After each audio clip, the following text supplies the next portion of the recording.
वालेकुम फ्रेंड्स। मैं हूं नजम मुंतजिर। आज हम एसिड बेस और साल्ट्स का एक और लेक्चर ग्रेड फर्स्ट ईयर का। प्रीवियस हमने एसिड बेस और साल्ट्स के रेट से काफ़ी हमने डिस्कशन किया है। आज हम एक और टॉपिक इसके बारे में हम पढ़ने जा रहे हैं। देखिए, ionisation constant of water and calculation of pH and pOH in aqueous medium using given केडब्ल्यू values.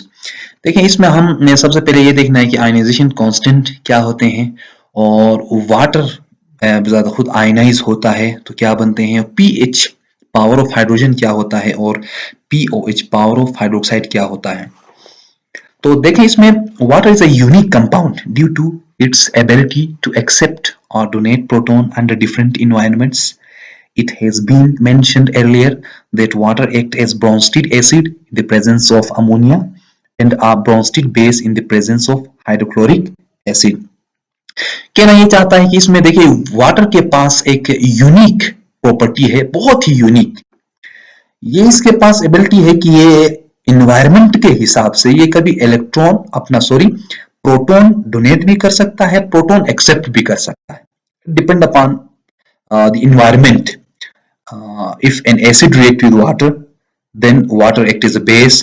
If a strong base react with water, then water as a अगर एसिड एक्ट करेगा, अगर सामने वाला कंपाउंड जो उसके साथ रिएक्शन करने के लिए आता है वो सामने वाला कोई स्पीशी वो अगर बेसिक है तो वाटर एसिडिक बन जाएगा, और सामने वाला कंपाउंड अगर एसिड बन के आता है तो वाटर बेस बनता है। देखें, यहां पर मैंने एक एग्जांपल दिया है।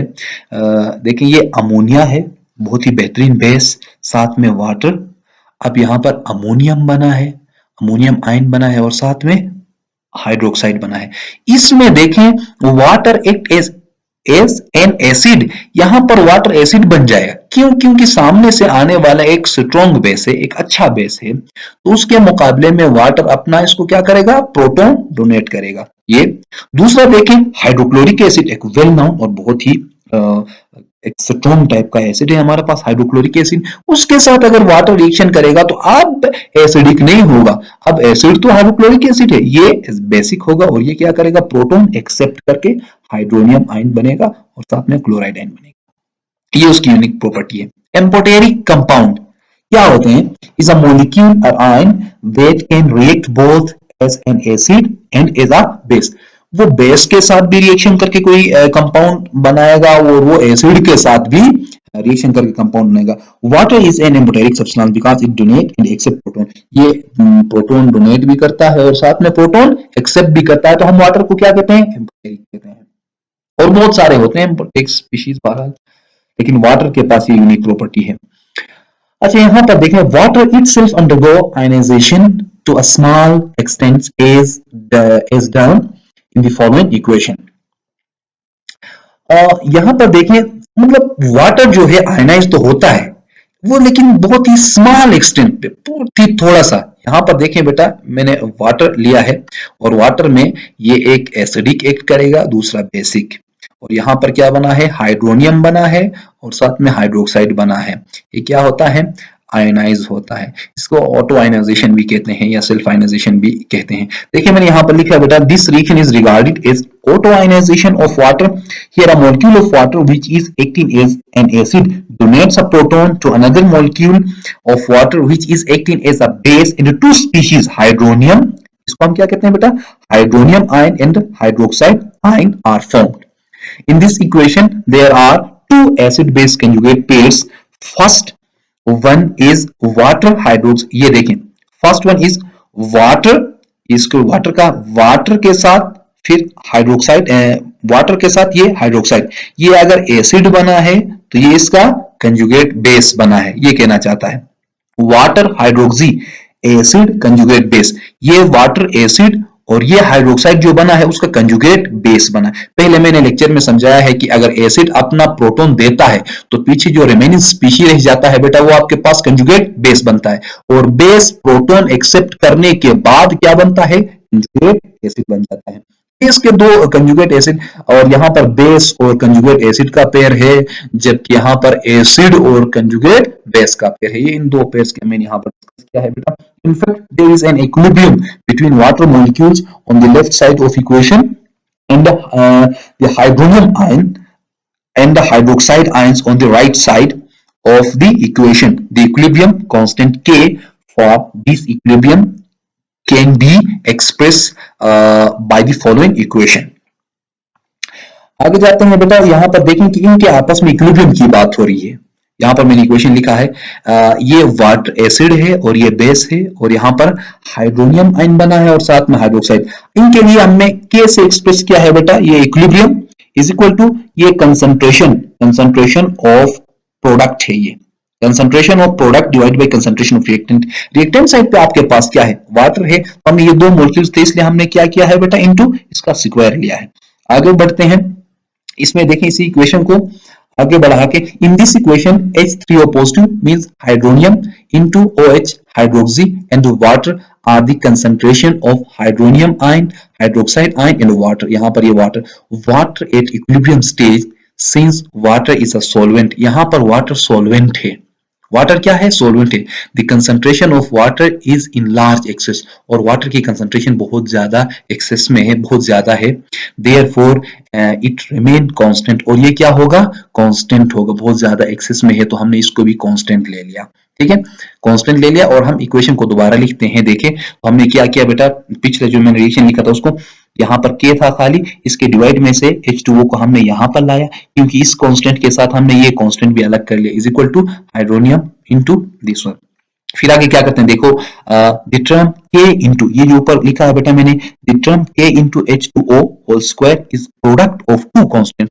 अब ये तो मैंने पहले ही कांस्टेंट इक्विलिब्रियम कांस्टेंट कहा था बच्चे, और ये आपके पास वाटर एक्सेस में होने की वजह से हमने ये भी कांस्टेंट ले लिया, दो कांस्टेंट। अब इन दोनों कांस्टेंट्स को, therefore this term is another constant, ये दोनों कांस्टेंट मिलके एक और कांस्टेंट बनता है, represented by Kw in the following equation.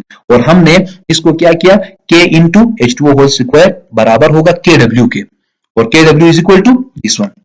अब ये आप लिख सकते हैं कि Kw इज इक्वल टू, यही आप लिख सकते हैं बच्चे।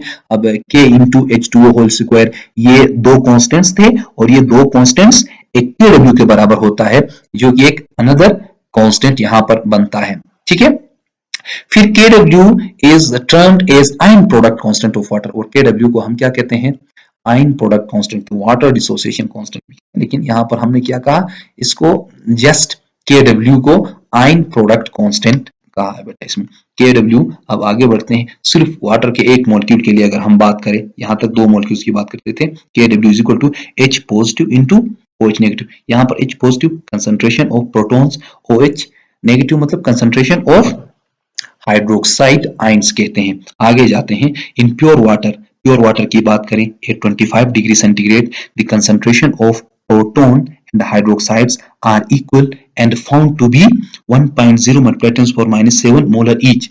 मतलब ये कहना चाहता है कि अगर 25 डिग्री सेंटीग्रेड पे आप प्योर वाटर की बात करते हैं तो वो न्यूट्रल होता है, उसका पीएच उसका पीएच क्या होगा, 7 होगा। 1.0 मल्टीप्लाई 10⁻⁷ इसके 7 की इक्वल होता है ये। तो कहना ये चाहता है कि उसमें concentration of H positive ion और concentration of OH negative ions क्या होंगे, बिल्कुल बराबर होंगे। तो देखिए ना बेटा, हम इस तरह भी लिख सकते हैं, Kw इज इक्वल टू, यहाँ प्रोटॉन्स की जगह मैंने 1.0 मल्टीप्लाई 10⁻⁷ और यहाँ पर हाइड्रोक्साइड की जगह 1.0 मल्टीप्लाई 10⁻⁷ लिखा, और ये दोनों बराबर होते हैं 1.0 मल्टीप्लाई 10⁻14 के। तो आगे बढ़ते हैं, हम इस तरह भी लिख सकते हैं, Kw इज इक्वल टू, यहाँ इसकी जगह मैंने प्रोटॉन लिखा और इसकी जगह मैंने हाइड्रोक्साइड लिखा, और ये इसके बराबर होता है, बिल्कुल इजी। और यहाँ पर देखें बेटा, ये यहाँ से आगे समझ में आता है हमें और बहुत आसानी से।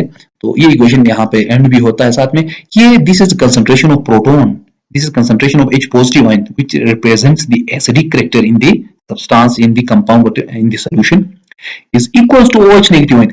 अगर ये हाइड्रोक्साइड आयन है, ये बेसिक कैरेक्टर दिखाते हैं कंपाउंड या सॉल्यूशन के अंदर, लेकिन अगर उस सॉल्यूशन के अंदर इन दोनों की कंसंट्रेशन बिल्कुल इक्वल है तो उस सॉल्यूशन को हम क्या कहते हैं, न्यूट्रल सॉल्यूशन कहते हैं। अगर उस सॉल्यूशन के अंदर प्रोटॉन्स की कंसंट्रेशन ज्यादा है किससे, हाइड्रोक्साइड से, तो आपके पास सॉल्यूशन क्या होगा, एसिडिक होगा। प्रोटॉन्स की कंसंट्रेशन ज्यादा होगा, मतलब प्रोटॉन्स कहने का मतलब यहाँ H positive ion, H positive ion की कंसंट्रेशन ज्यादा होगी तो उसे हम क्या कहते हैं, एसिडिक सोल्यूशन कहते हैं। अगर सोल्यूशन के अंदर हाइड्रोक्साइड की कंसंट्रेशन ज्यादा है तो वो सोल्यूशन क्या होगा, हमारे पास बेसिक होगा। Concentration of OH negative ion ज्यादा होने की वजह से बेसिक सोल्यूशन कहलाएगा। देखें, it is to be noted that Kw is an another equilibrium constant. It is temperature dependent. ये टेम्परेचर डिपेंडेंट होगा। बस एट 40 डिग्री सेंटीग्रेड Kw 3.8 -40 देखना बेटा 3.8 पे चला गया। यहाँ पर क्या था बेटा, पिछले मैंने उसमें दिखाया था वो 1.0 था, लेकिन यहाँ पर आप जितना टेम्परेचर राइज करेंगे, इक्विलिब्रियम कांस्टेंट जो है ये आपके पास टेम्परेचर डिपेंडेंट है, टेम्परेचर पे डिपेंड करता है। अगर आप टेम्परेचर इंक्रीज करते हैं तो उसके Kw का वैल्यू भी साथ में क्या होता है, इंक्रीज होता है। देखो 25 पे आपके पास 1.0 था, जबकि 40 डिग्री सेंटीग्रेड क्या होता 3.8 पे चला गया। तो जितना आप टेम्परेचर राइज करेंगे बेटा क्या होगा, इसका Kw भी इंक्रीज हो जाएगा। दूसरा यहाँ पर एक चीज और आसान तरीके से समझाने के लिए मैंने एक और ऐड किया है बेटा। H पॉजिटिव आयन की कंसंट्रेशन अगर 1.0 मल्टीप्लाई 10⁻⁷ है तो सोल्यूशन न्यूट्रल हो जाएगा। अगर H पॉजिटिव की कंसंट्रेशन ज्यादा है किससे, 1.0 मल्टीप्लाई 10⁻⁷ से, तो सोल्यूशन एसिडिक होगा। अगर H पॉजिटिव आयन की कंसंट्रेशन कम है 1.0 मल्टीप्लाई 10⁻⁷, जो कि ये मैंने जो वैल्यू लिखा है बेटा 1.0 मल्टीप्लाई 10⁻⁷, ये वैसे 7 की इक्वल होता है। तो क्या होगा फिर, अगर इनकी कंसंट्रेशन कम है इससे तो सोल्यूशन बेसिक होगा। यहाँ पर हम आज का ये टॉपिक एंड करते हैं और इंशाल्लाह एक नेक्स्ट लेक्चर के साथ फिर हमारी मुलाकात होगी। Thank you.